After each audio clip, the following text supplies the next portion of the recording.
નાની વયે વાહન ચલાવતા બાળકો ટ્રાફિકના નિયમો પણ જાણતા નથી હોતા અને આ સમયે પોતાના અને બીજાના જીવનની સલામતી પ્રત્યેની ગંભીરતા અને સભાનતા પણ ઓછી હોય છે,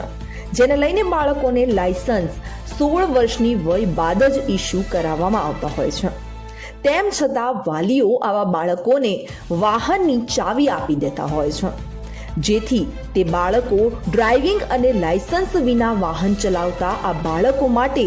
સ્પેશિયલ ડ્રાઈવ યોજાઈ હતી, જેમાં 26 જેટલા અંડર એજ ડ્રાઇવિંગના કેસો કરાયા અને 33 કેસમાં લાયસન્સ વિના વાહન ચલાવતા બાળકો પકડાયા હતા, જેમાં અધધ કુલ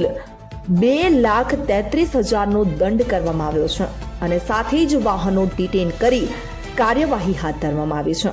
તેમજ 2 જવાબદાર વાલીઓ પર પણ FIR નોંધવાની કાર્યવાહી પોલીસ વિભાગ દ્વારા કરવામાં આવનાર છે।